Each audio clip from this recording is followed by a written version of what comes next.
I know Summer Finance is ran by an ex-MakerDAO, ex-Aave person named Maria. In terms of Maria something M, she got like a picture of Oprah in her Twitter. Seems like a really cool chick. She actually did a very great, there was a write-up on her when she was working at MakerDAO about community building and how community building and how to tie it in. And to, by having this allure of a technology that not everyone understands, but is open and honest enough with it to where the community trusts it, right? And that's true, in a sense, in my opinion, to what Tropo is.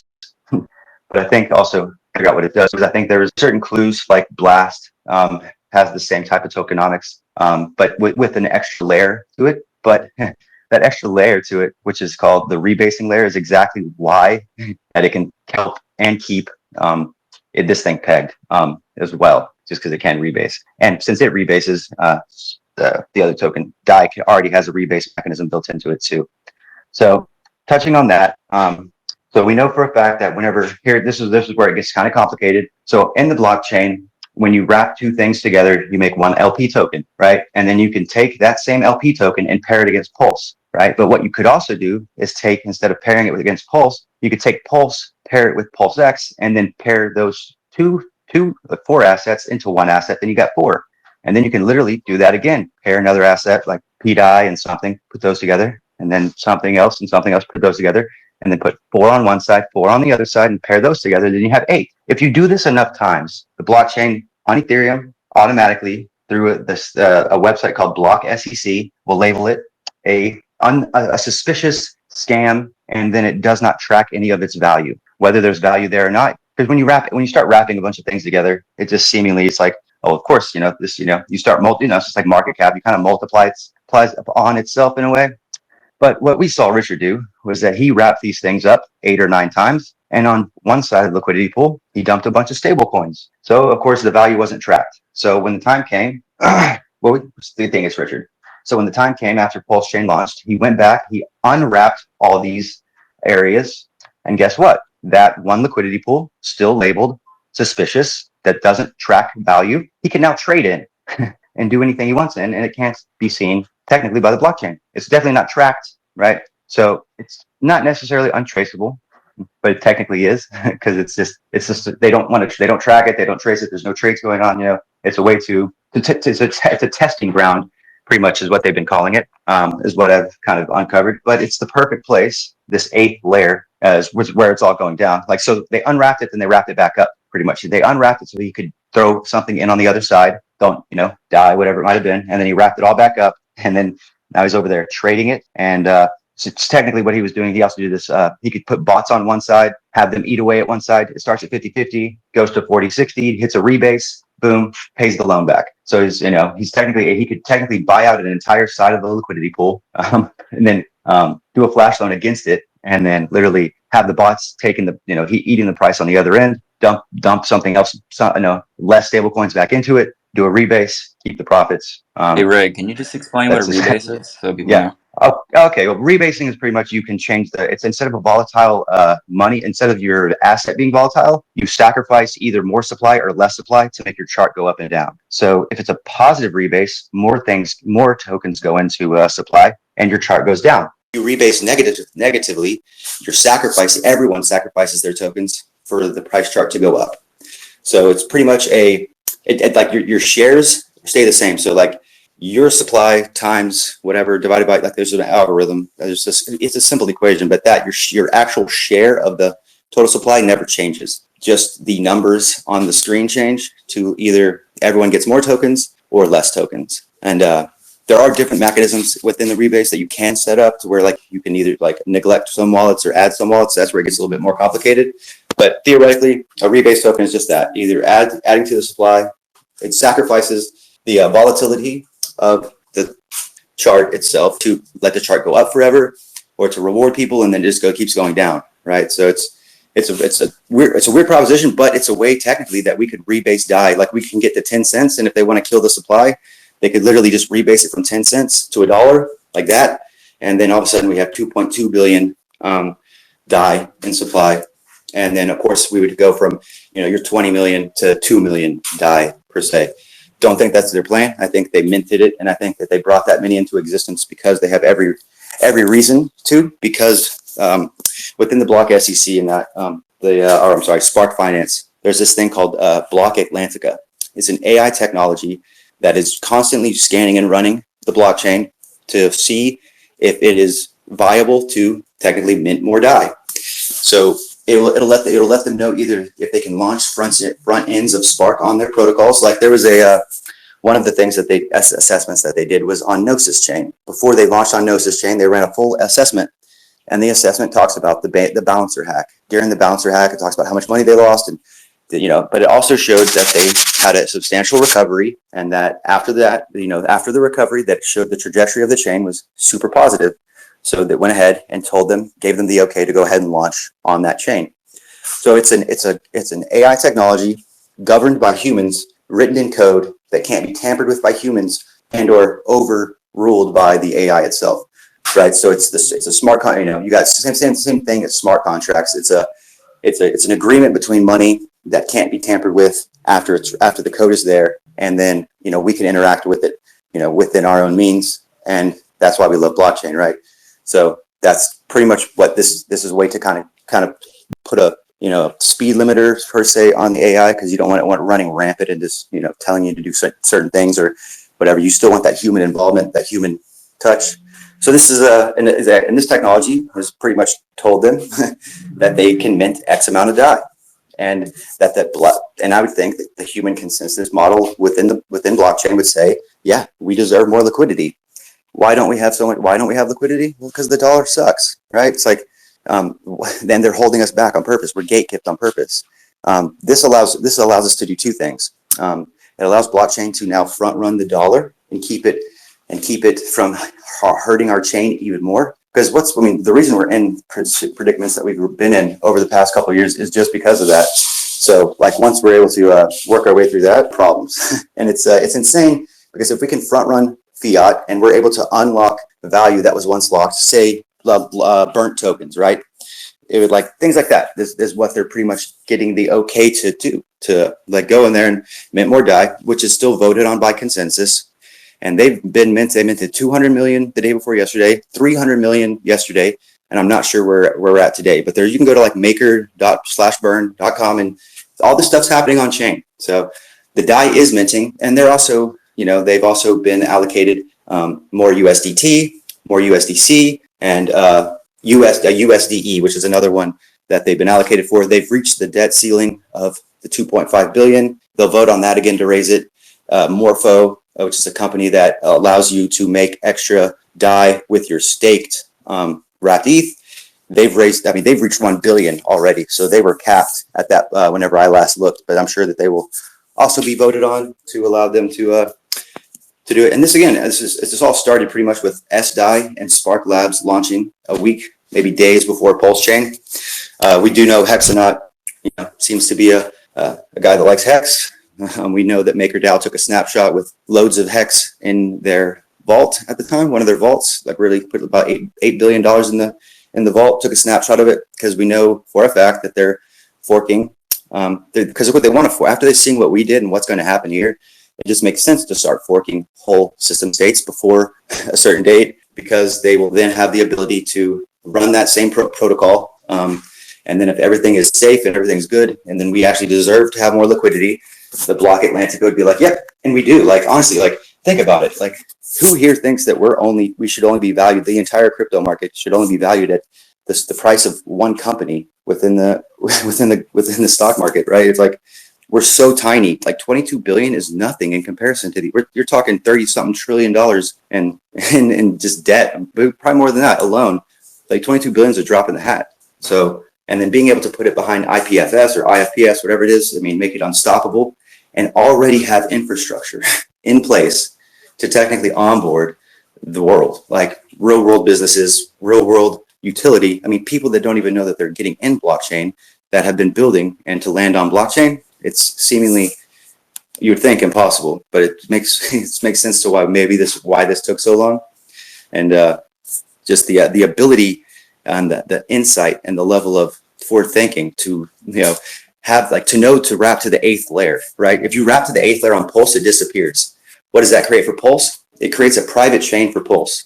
So whenever these companies want to launch, they can literally launch on the private layer of Pulse, on the 8th and 9th layer. They'll have their own little explorer within their own little company. And then when they want to go public, they can literally move it to the bottom layer, to the layers that we can see. So it's literally created there's another protocol called parallel chain that has this dual aspect to it. Never knew how it would work, right? And I could never put my finger on it. I was like, because why are they saying that it's listed this way? Why are they saying that they're not tracking value? It's because it's literally wrapped anytime any number over 8 becomes untrackable, sometimes labeled a scam because maybe they were a scam. And why would he copy something like that if it was labeled a scam? Why would he go out and copy that and literally onboard a dude with billions of dollars that could hurt the chain? Richard wouldn't do that. He specifically copied these because he knew exactly what he was doing. By wrapping it, unwrapping it, he had the value in there, added value to the other side, and then he could trade on it. And he could trade on it in a way that could not be tracked. And why is that? Why is that important? Because that's exactly what we deserve. We deserve to be able to use our technology to literally embrace the fact that maybe they have a way of trading on our chain and not letting everyone know what they're doing. They have every right. They have every right to do that. It's not about hiding value or hiding money. It's about the freedom to do so, right? So whenever people are like, well, they shouldn't be hiding, and we don't even know if it's Richard yet. We do know some things, but we don't know it's him, right? They have, in my opinion, there's every right for them to kind of use this technology but it's right there for anyone to use. So anyone can build their own front end. Anyone can literally use their own SDI. And now anyone could technically go trade on the 8th layer, right? But I believe that's on Pulse chain is different, right? Pulse chain we just don't see the 8th layer, so to speak. It just seemingly disappears off chain. But on definitely on Ethereum and on Binance, it's there. It's just not trackable or traceable. Then he unwraps it, puts value to the other side of it, and then you can trade it in the same way, untrackable, untraceable, right? So and at the end of the day, the DAI that is minted is usually minted right there in front of you. It's minted on their website, right? So it's going to show, right? And it's speeding up. It's ramping up from 200 million a couple of days ago, 300 million yesterday, right? And we know that they said they wanted to mint about 100 billion. I was like, even though we're valued at 2 trillion, we don't have 2 trillion in liquidity here, right? Imagine what if they could mint market? What if market cap equals liquidity? I don't think they're going to mint that much. It'd be insane. But that's the level of the ability that we have now to just outrun the fiat dollar and to front run it in a way to where it cannot harm and not have to be backed by it. I believe that they found out a way to onboard real world assets without having to take this stupid paper dollar. And if they did, they probably could do it now, DT or something, and then start burning it, start collecting USDT with their DAI, right? And then start burning it out of circulation to get rid of it. Because that's one token that he messed with, but he seemingly kind of pushed that to the side, like out of pools, and kind of just grabbed it and used it for trading. Because it's just a bunch of fractionalized, right? Because every time you added, people realized that, multi-collateral DAI and backing it with on-chain value made much more sense, and got us in a bind, and then massive binds, honestly, by being backed by this dollar. But the dollar seems like a standard that, do we peg it $1? I have no idea. They might have a loaf of bread or something. Might be something else in mind. Might be something bigger entirely. But we do know that there is DAI minting. We do know that they're using those other layers. It's not because anything's a scam or anyone's hiding anything. It's just we have every right to use our technology advantage so that other people don't have to watch what we're doing, right? And that's what they're doing. Do we know who it is? Seemingly, we can guess. And at the end of the day, the guy launched right before Pulse Chain. Just everything lines up to the fact that block Atlantica would have taken a scan, noticed that value's missing over here, and been like, okay, this much needs to mint. And it will technically let you mint until that point. And that's anybody. Anybody could get over there and start minting DAI. It's not just them, right? They are the ones capping it out, so it's kind of hard to get in there. But, freely they're raising the debt ceilings and other people can get in. But most people either aren't catching on, they think that I'm full of shit, but will recognize that there is a huge gap in value with an asset that is literally the same contract address, but literally paired to the same contract address, and the bots will do the rest of the work. Might take time, right? But I can tell you right now that there's way more in store and way more things going on behind the scenes than what my little peanut brain could even comprehend. And that's what it's exciting. As soon as it clicked today, I was like, I have to go share this with people, so the word can spread, and then people can get in and attempt to try to get people to at least listen to some of these AMAs and just be like, nothing's dead. Things are falling, but that's just because it's an opportunity. They want to shake people out. Everyone's getting shook out left and right. The government is running around with their heads on their hands going, what the F is going on? Because they don't know what's going on. They have no way to stop it at this point.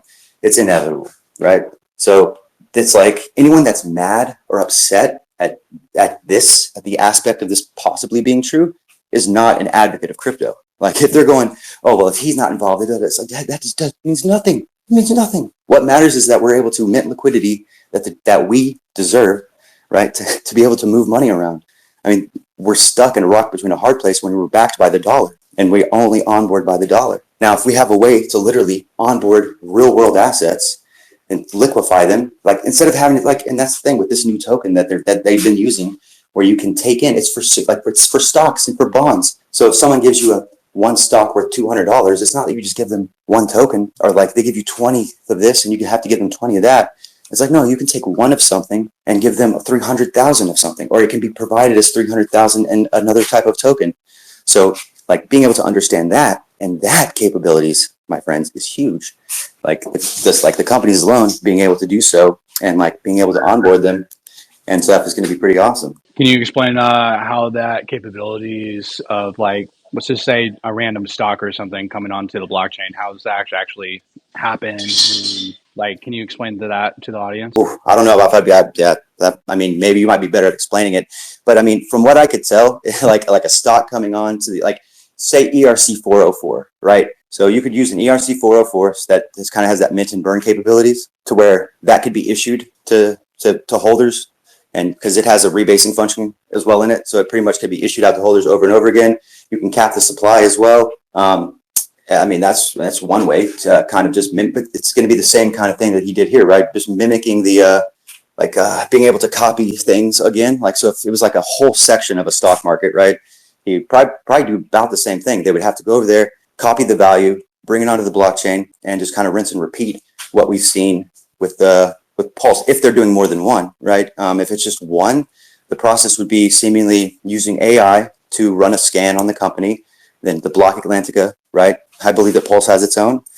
It's a whole nother rabbit hole, but they could technically run a scan, and then the indicators, and this thing already exists, right? It's literally called like Chef something, but block Atlantica uses, and it runs a risk tolerance on this stuff. And it tells it, okay, they made this much money. There might have been a threat here. They might have lost this much money here, but it looks like they're on an upward trajectory. All right, let's go ahead and issue them 400,000 shares at 80 cents on the public testnet or the public launch. Or depending on what level they think that they're at, or they don't want to go public, let's issue, this many shares at this price, and then boom, it's like no one's involved. It's 100% automatic. And it would be literally like the company would go into something like LinkedIn, right? And list their company, list their website, list what they're about. And then traders and everyone else can kind of scroll through it, hit likes, and, like a social platform, right? And that comes into effect because Block Atlantica would technically realize that people, they really like this company. And it would take an AI that has, pretty much like ChatGPT, where it has been learning and been taught these skills of being able to catch certain things, age levels of people, just different aspects like that definitely come into play when it comes to AI. And I think that was one of the main reasons why we waited for Pulse to launch. Like, we needed stability AI and stability diffusion. They didn't even fork the thing until probably the day before the launch. Like, seriously, guys, like the thing might have not even been forked. And if he did, they definitely forked it so many times. They probably have 700 forks. But of course they're going to fork it more than once. And like, he's probably forking it right in front of us. Like, it's like, yeah, there was some stuff that was already copied, but like some other things seemed like it was always updating. It's always updating. I think that they can literally still technically point the server at it and start copying it again. Like if something launched over there and they wanted it over here, probably just point the Oracle and do it all over. It's like literally copy it out of like a live feed, because the way stability diffusion and stability AI work kind of similar. The same guy invented it. It copies the framework, the underlying framework of how it's built, and then it kind of works its way up. So whenever he wrapped those folders, it's kind of like a zip folder. So he wrapped them up, and it's like making wraps upon wraps upon wraps. I just think of like folders going into it, putting another folder inside of it, and another folder inside of that, and having to click on it. You're like, Jesus. If you go on Pulsechain, it's a lot different than any other chain, right? When you look at a liquidity pool, it's got 150 assets sitting there, right? Every other chain, there's not many chains that have more than 2 or 3 tokens listed inside a liquidity pool. And there's a reason for that, right? Like being able to tie liquidity together is the whole thing of why we believe Pulse is the way that it is. And it literally launches that way. It's literally built, it's literally, and the communities are so in tune to understanding that, hey man, if we tie our, like, what other community can, whether, I don't remember any of this happening in BSC, where you're walking around and people are handing each other 1%, 2% of each other's supply and then just burning it, just forever burning it. And then being able to, like, that's going to be tradable money for life, you know? There's a certain level of vibe, a certain level of instinct, and a certain level of educated people here to where they can at least have their minds opened up enough to where, yes, things might be down, but you know, we got RH, man. It just upsets me whenever people are saying, oh, he buys the top, and it's like, no, it was a leverage play. Like, yeah, of course I made a viral clip by saying he shorted it. Of course it wasn't a short, but he didn't buy the top. He got a hell of a lot more SDI. It was pretty much a leverage play, but he got more SDI out of it. And at the end of the day, you want more SDI, especially for what he was doing, because he could, at that point, he could mint DAI for free. So he was giving up the ETH and stuff like that. It didn't matter because he could then buy ETH at a higher price whenever ETH dropped. Because if he would have bought ETH or spent his ETH, you know, at a higher price or bought it at a higher price, he would have had more money to then mint. Yeah, so it's just like, it's pretty much a leverage play. Either way, I don't want to go down that rabbit hole.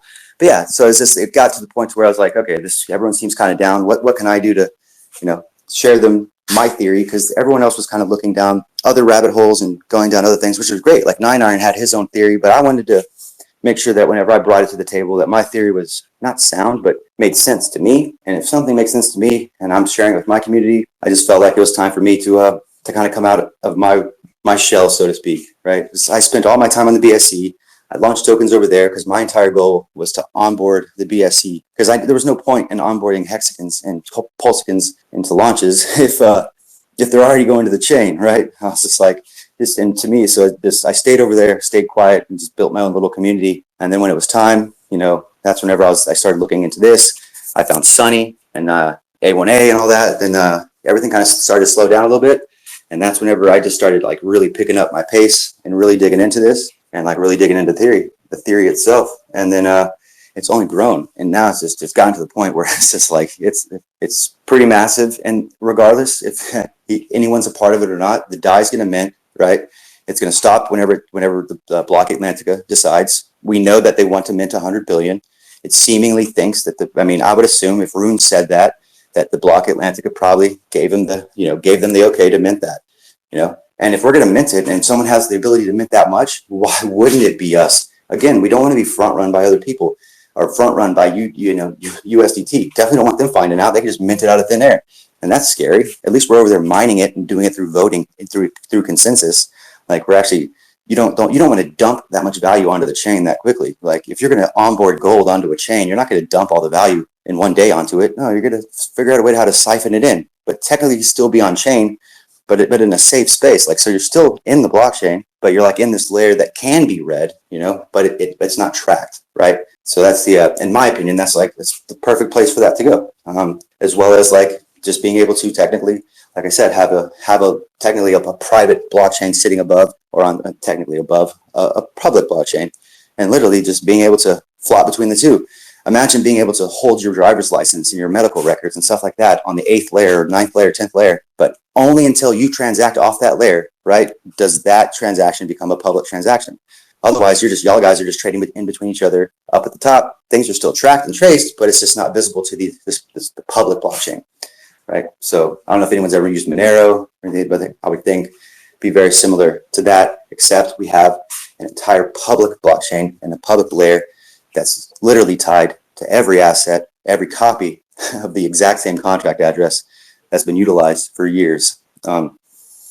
Yeah, so it's just the block Atlantica. I want you to go definitely check out the block SEC website. That's got a Falcon Explorer, and it's got literally you click on it and you can drop a transaction and it gives you a bubble map. The bubble map will pop up. You can click on something on the bubble map and it'll literally take you to the transaction. And then if you open it up right, you can literally use it on Etherscan. It's like if you open up Etherscan, it'll literally have certain buttons on Etherscan that you can click there, and it'll literally utilize that for you to do that. So it's a pretty awesome technology. And it was seemingly launched days after I found it. In my opinion, I believe this AI technology knows whenever it's being used and being found, and it reacts and acts literally based off of human interaction. So the more that we engage, the more it shows. And I literally think that's how it goes. Because that's why I feel like every time I find something, it's like the next day something else happens. Because I think that it's not like someone's chasing me around with it just feels like this, like the more it's like a cause and effect type thing. And just like literally like being able to manifest your own reality. I mean, sci-fi type shit, you know what I mean? Like that's some stuff that he talks about and that he touches on. I just believe that's what has been going on, why it took so long. And, if everyone's so worried about that, it's like Hex itself, if this is like, if just say 20% of my theory comes to fruition, Hex is going to be the highest performing asset no matter what still. Like, it's just like, it has nothing to do about your bags. Like, this is about us being able to finally have a place to transact with everything, to bring real companies and real world utility and real world assets right onto the chain. And seemingly, it's like literally revolutionize the entirety of crypto. And me and my community did have a few conversations about sharing this information. Right. So it's like, we thought about it. And ultimately it's like, if they can't speak, they're keeping their mouth shut. Someone has to speak about it. And that's why I believe that's why this stuff is unlocking the way that it unlocks. It's like, he's not waiting on anything. He's not waiting on anybody or any time frame. He's waiting on us to catch up. He's waiting on us to release. He's waiting for us to talk about these things, because he knows that it's set up in a way that it literally unfolds as it's supposed to, just like human consensus or human interaction would whenever you stumbled upon a gold mine, right? Like you find it, then you go out and hire people, and then you bring more people there. Then all of a sudden there's a town there, and it's just like it's a way to have actual human interaction fill the gap to real world utility in the blockchain.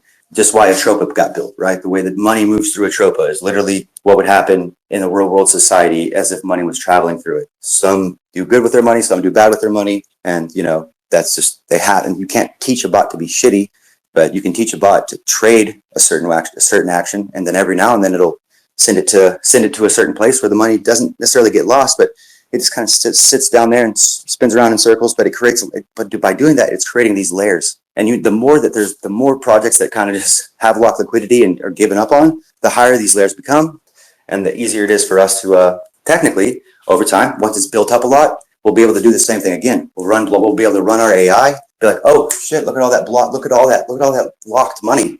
Oh, let's mint.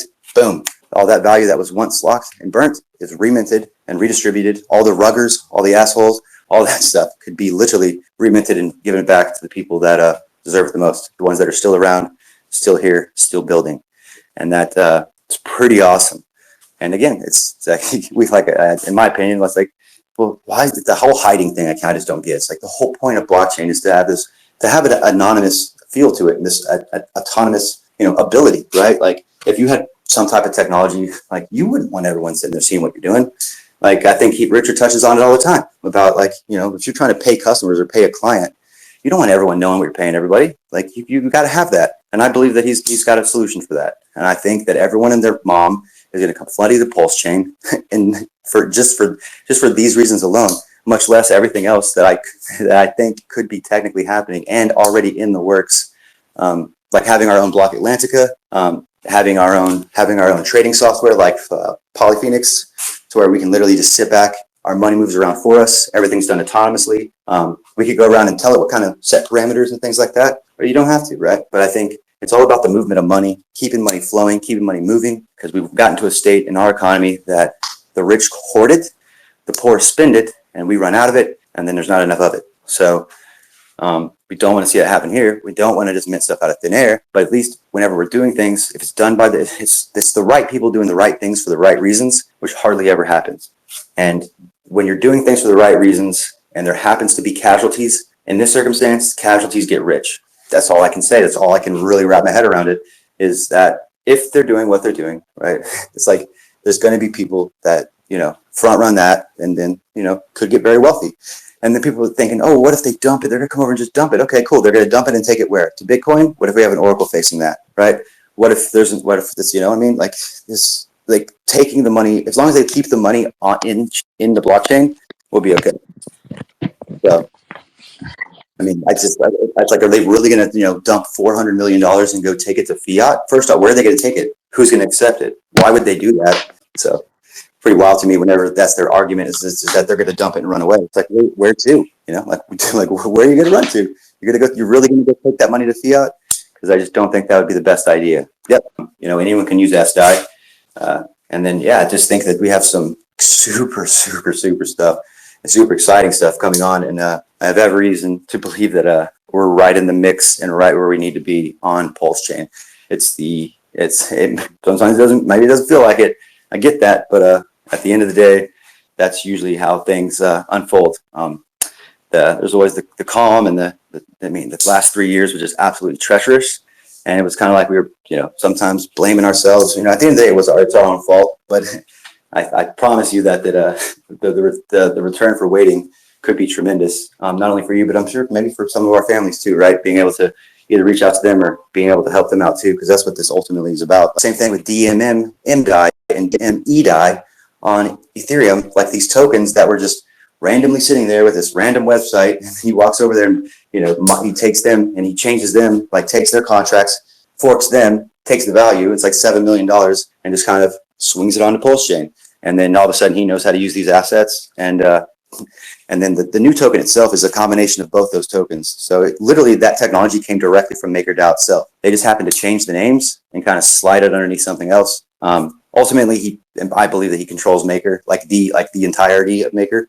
Not necessarily as the owner, but just because he has so much Bitcoin and stuff like that in there. He can control the votes and the swing of the votes because he literally just owns that much of it. We don't know how much he owns. We'll never really know. He doesn't want to take on another token, but you know, that's why Rune and them are launching their own chain, and they're doing the same thing because they're going to be able to technically create a third market, which we probably deserve. We're probably so undervalued that there's like I told this before, this is going to be a common theme that gets done because we need the liquidity, deserve the liquidity, and it's hard to build away from this on purpose and scares people. Like can't even get people to onboard because their bank tells them they can't do it. So it's just like So it's like if you can move away from it, awesome, right? But being able to front run it is genius because they can't take. That means if they come and take a bunch of US dollars and throw it at our chain, they can mint and burn right then and there, and it would just be game over.